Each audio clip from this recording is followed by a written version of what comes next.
Hello বন্ধুরা, শুরু হয়ে গেল গ্রাম বাংলার ঐতিহ্যবাহী খেলা চোখ বেঁধে হাঁস ধরা খেলা। অনেক বছর পরে, প্রায় 3 বছর পরে আয়োজন করা হচ্ছে এই আজকের এই সাংস্কৃতিক অনুষ্ঠান।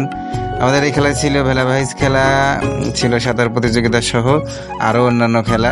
কিন্তু আমাদের এই সমস্ত খেলার মধ্যে সবচাইতে আকর্ষণীয় খেলা হচ্ছে এই চোখ বেঁধে হাঁস ধরা খেলা। আমাদের গ্রামের এমন কোনো জায়গার মানুষ নাই, মা বোনেরা সবাই কিন্তু এসেছেন। চারিদিকে লোকে লোকারণ্য, সবারই একটা থমথমে অবস্থা। সবাই দেখতে চান কে এই আজকের এই অনুষ্ঠানে হাঁস ধরতে পারে। এখানে কিন্তু সবাইকে চোখ বাঁধা হচ্ছে।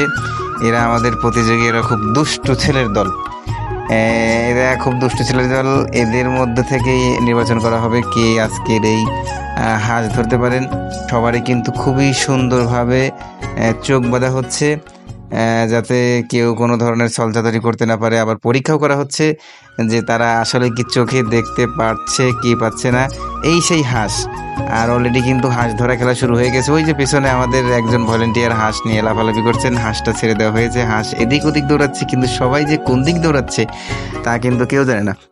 সবাই চেষ্টা করে যাচ্ছেন হাঁস ধরার জন্য, কিন্তু হাঁস তো তার নিজের ইচ্ছা মতো দৌড়াচ্ছে, এদিক সেদিক যাচ্ছে, আবার এসে লুকাচ্ছে। একজন একজনের পা পেরে ধরছেন, হাত পেরে ধরছেন, মাথায় হাত দিচ্ছেন, কিন্তু হাঁসের গায়ে কেউ স্পর্শ করতে পারছে না। হাঁস কখনো দাঁড়িয়ে আছে, কখনো এলোমেলোভাবে ঘোরাফেরা করছে। এই হাঁস ধরা খেলা এত মজাদার খেলা, চারিদিকে মা বোনেরা হই হুল্লোড় করছে এবং বলছে যে হাঁস এইদিকে বা ডান দিকে বাম দিকে, এই ধরনের কথা কিন্তু চারদিক থেকে আসছে। কিন্তু না, হাঁস কিন্তু সে এক জায়গায় ঘাপটি মেরে পড়ে আছে, তবু হাঁস কিন্তু কেউ ধরতে পারছে না।